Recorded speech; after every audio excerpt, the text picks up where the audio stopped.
روزنامہ خبریں میں آپ کا خیر مقدم ہے. میں ہوں قاسم سید. ناظرین، اس وقت پورے ملک میں اردو صحافت اپنا 200 سالہ جشن منا رہی ہے. ملک کے مختلف مقامات پر طرح طرح کے پروگرام، سیمینار، مذاکرے منعقد ہو رہے ہیں، جہاں اردو صحافت کا جائزہ لیا جا رہا ہے اور یہ دیکھنے کی کوشش کی جا رہی ہے کہ اس نے 200 سال میں کیا پایا اور کیا کھویا.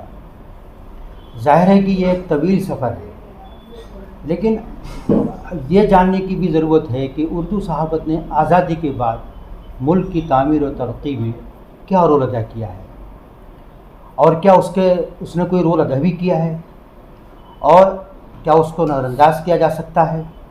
لیکن اسی کے ساتھ ساتھ اردو صحافت کے حوالے سے مختلف سوالات بھی کھڑے کیے جا رہے ہیں، اور یہ سوالات دمدار ہیں، جاندار ہیں، اور ان کا جواب بھی ملنا چاہیے. آج چھوٹے قد کے قداور بونے موجود ہیں جو آج اردو کے بڑے بڑے صحافی کہلائے جا رہے ہیں، یہ لوگوں کا خیال ہے. تو کیا آیا ایسا ہے؟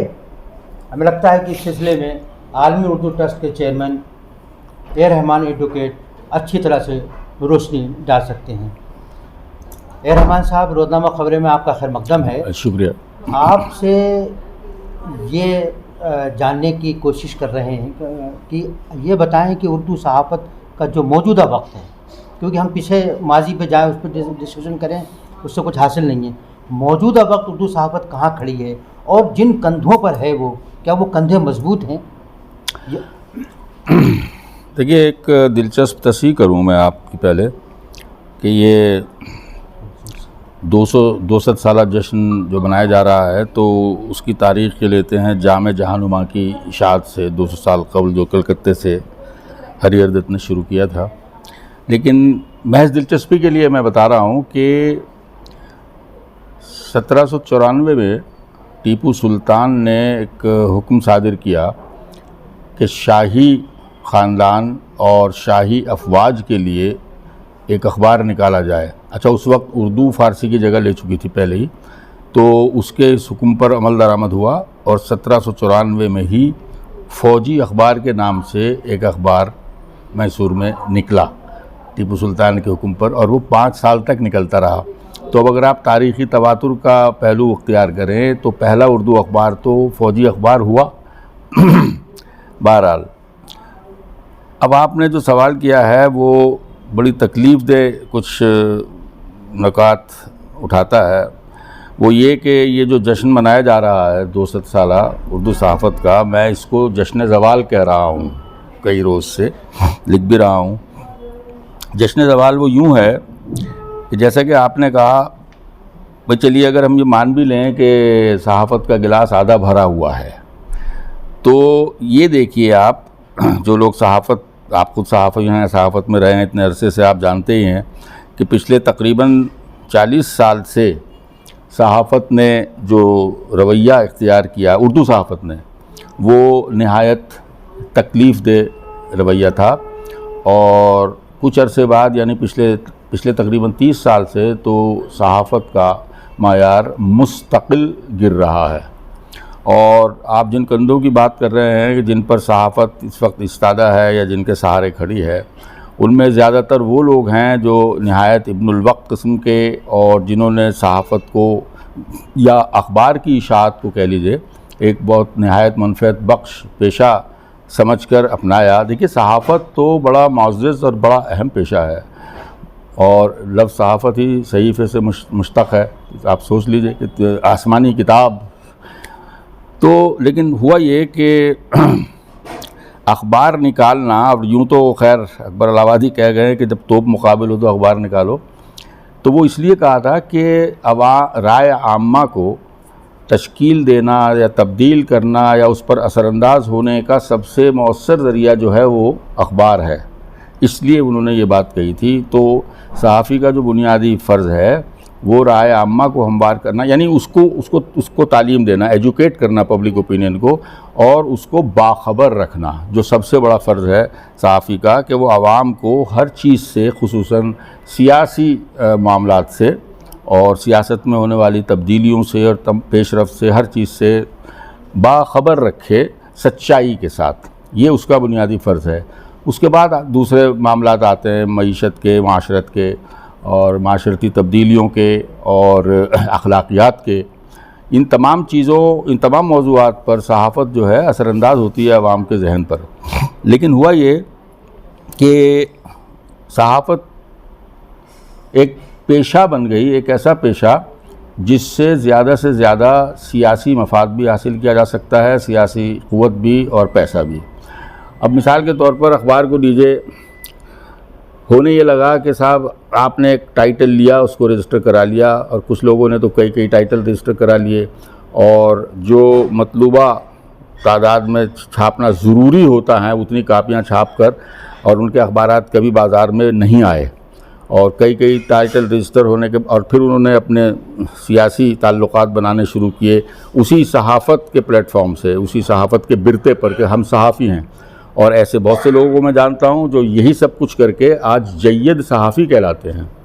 تو اب اس قسم کے لوگوں کے کندھوں پر صحافت ہوگی تو صحافت وہ کیسی ہوگی اور کیا رہی ہوگی, اور معیار میں جس طرح گراوٹ آئی ہے پچھلے 40 سال میں, اور وہ مستقل چلی آئی کہ صحافت میں جب اردو صحافت میں اس طرح کے لوگ آنے لگے جو ہندی بیک گراؤنڈ سے آئے لیکن اردو اخبار میں ملازم ہو گئے, یا جو کسی اور فیلڈ میں انہوں نے کوئی ڈگری ڈپلومہ لیا لیکن کسی اخبار میں نوکری مل گئی تو صحافی بن گئے, جو ٹرینڈ صحافی بھی نہیں ہیں. اس وقت آپ دیکھ لیجئے اردو کے آپ کو بیشتر رپورٹر ایسے ملیں گے جو ٹرینڈ صحافی نہیں ہیں, جبکہ رپورٹر کا کام اہم ترین کام ہے. رپورٹر کا انویسٹیگیٹو جرنلزم کو لے لیجئے, اس کا نام تک اردو صحافی نے نہیں سنا ہوتا اس رپورٹر نے کہ انویسٹیگیٹو جرنلزم کس چڑیا کا نام ہے. اور یہ وجہ ہے کہ اردو میں دنیا کہاں سے کہاں پہنچ گئی. دیکھیے انویسٹیگیٹو جرنلزم نے کتنی ترقی امریکہ میں سب سے زیادہ کی, لیکن خیر پریس پورے تمام مغربی ممالک میں آزاد ہے پوری طرح. اور کس کردار کے رپورٹر ہوئے کہ واٹر گیٹ اسکینڈل میں امریکی صدر کو استعفیٰ دینا پڑ گیا, اور اس کے بعد وکی لیکس کا معاملہ لے لیجئے, اس آدمی کو دنیا کی کس حکومت نے رشوت پیش نہیں کی یا ڈرانے کی کوشش نہیں کی, اور اب بیچارہ 12 سال سے جیل میں ہے جولین اسانج, لیکن اس نے وکی لیکس یعنی ہنگامہ کر دیا پوری دنیا میں. عوام کے لیے تو کیا, عوام اگر وہ چاہتا اس سے پیسہ بناتا. تو اردو کے پاس وسائل نہیں ہے نا. کیسے وسائل تو پیدا کیے جاتے ہیں جناب. وسائل کون سے وسائل نہیں ہیں, یا چلیے کسی حد تک جاتا ہے, اور یہ بات ہے کہ بھائی جو وسائل انگریزی اخبارات کے پاس ہیں, ہندی اخبارات کے پاس ہیں, وہ وسائل اردو کے پاس ہے ہی نہیں, تو کہاں سے سب کرے گا. میں کسی حد تک یہ مان لیتا ہوں کہ ان کے پاس وسائل کی کمی ہے, لیکن مجھے آپ یہ بتائیے کہ جو وسائل مہیا ہیں ان کو, ان کا وہ کس حد تک استعمال کرتے ہیں. کیا کوئی رپورٹر اسٹوری کیا کھودنے کی کوشش کرتا ہے, پروب کرتا ہے کہ اس خبر کے پیچھے کی اصلیت کیا ہے؟ اس نے خبر لکھی اور بھیج دی, اس کے بعد اس کا کام وہیں ختم ہو جاتا ہے. انویسٹیگیشن یا تفتیش کے نام پر کوئی کچھ نہیں کرتا. اس کے لیے تو زیادہ وسائل نہیں چاہیے, کم از کم مقامی رپورٹر کو اگر وہ چاہے تو ہر خبر کی تہ میں جا کر اس کے اسباب و علل یا اس کے پیچھے کی کوئی اصلی کہانی تلاش کر سکتا ہے. کیا کوئی کرتا ہے؟ آج آپ اخبارات دیکھ لیجئے, ایجنسیوں کی نیوز سے بھرے ہوئے ہوتے ہیں.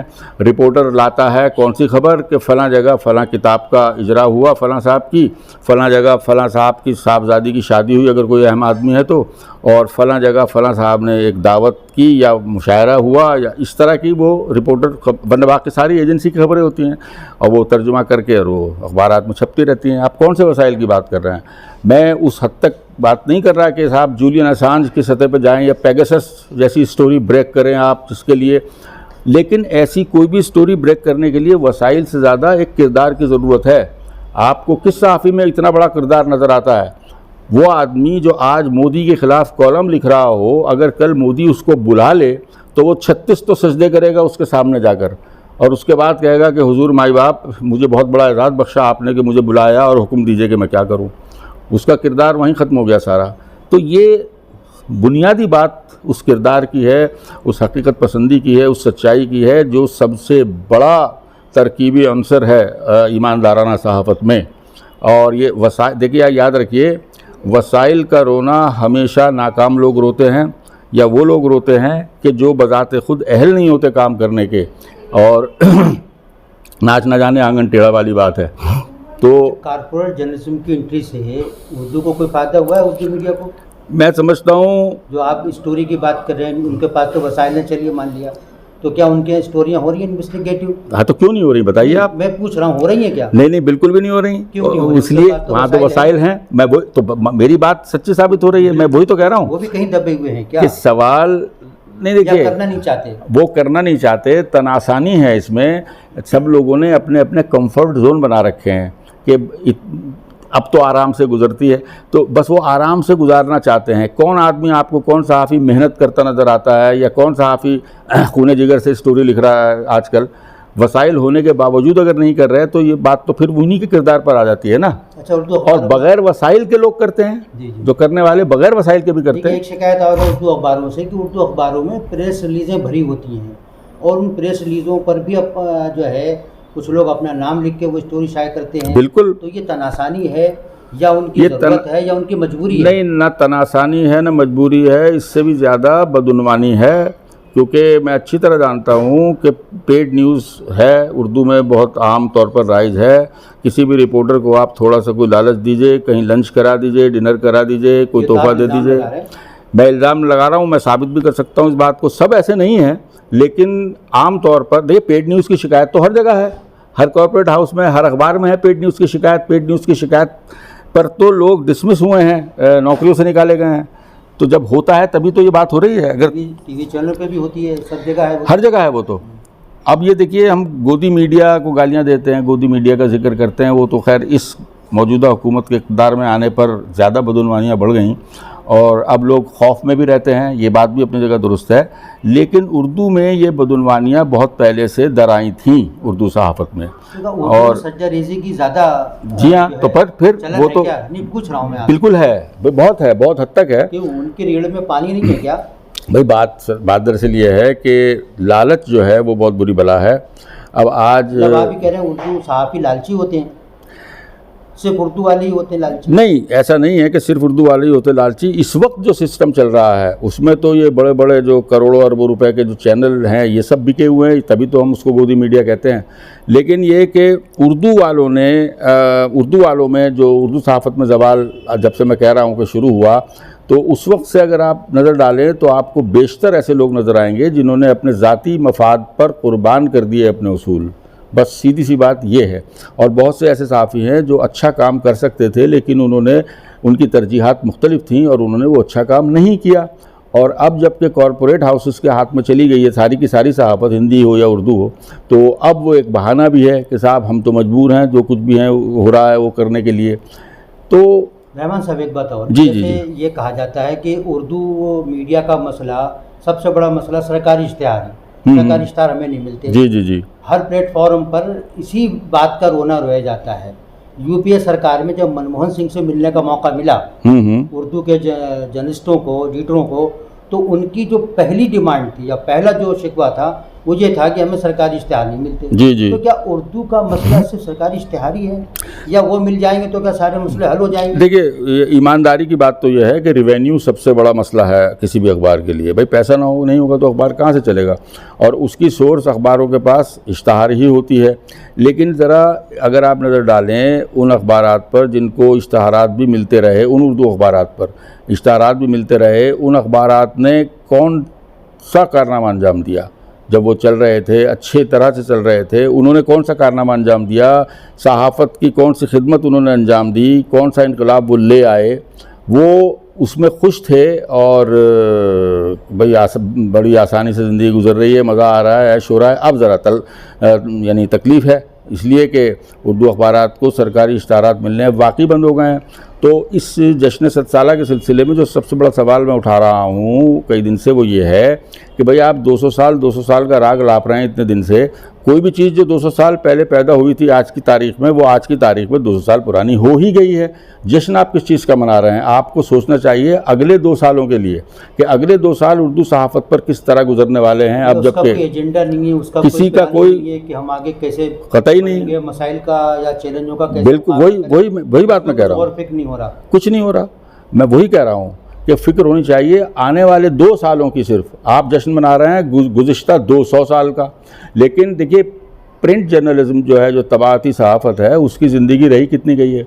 کسی ہر زبان میں پرنٹ جرنلزم ختم ہونے والا ہے کیونکہ سب یہ ڈیجیٹل ایج آ گئی ہے اور ایک وقت ایسا آئے گا کہ ہارڈ کاپی اخبار کی نہیں چھپے گی، اور سب سے پہلے جو اس میں صحافت دفن ہوگی، پرنٹ جرنلزم، وہ اردو کی ہی ہوگی۔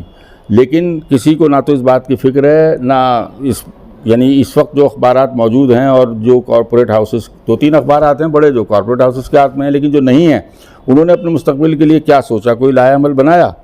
میں نے تو آج تک یہ ذکر بھی نہیں سنا کہ آنے والے دن اردو صحافت کے لیے کتنے مشکل ہیں یا کون سے ایسے مسائل ہیں جو آنے والے دنوں میں درپیش ہوں گے۔ کہیں اس بات پر مذاکرہ نہیں ہوا، نہ کوئی سیمینار۔ ارے رحمان بھائی، آپ نے تو پوری جھاڑو پھر دی، آپ کو کہیں امید کی کرن نظر نہیں آ رہی ہے، کہیں کوئی اچھا آدمی نظر نہیں آ رہا۔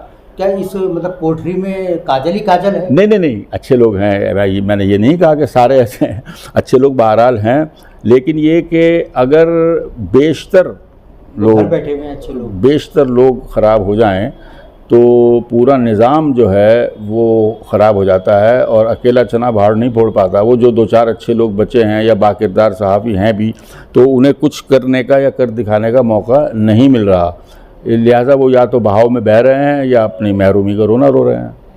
تو اس کا علاج کیا ہے؟ بھئی اس کا علاج یہ ہے کہ اچھے لوگ سر جوڑ کر بیٹھیں، جو باضمیر قسم کے صحافی ہیں، جو اردو صحافت سے کسی طرح کا اچھا پرخلوص سروکار رکھتے ہیں، وہ بیٹھ کر آنے والے دنوں کا ذکر کریں اور کوئی متبادل سوچیں کہ بھئی پرنٹ جرنلزم اگر ختم ہو جائے گا، اخبار نہیں چھپے گا، تو اس صورت میں اردو صحافت کیا کرے گی، کس طرح کرے گی اور کس طرح اپنے وجود کو قائم رکھے گی، اور اس کا کوئی لائحہ عمل بنائیں۔ رحمان ایڈوکیٹ صاحب نے جس طرح سے باتیں کی ہیں، اس میں مایوسی کا عنصر زیادہ ہے، امید کی کرن کم ہے، لیکن وہ یہ کہہ رہے ہیں کہ حوصلہ ہارنے کی ضرورت نہیں ہے، اردو صحافت کو آنے والے چیلنجوں کے بارے میں بھی بات کرنا چاہیے۔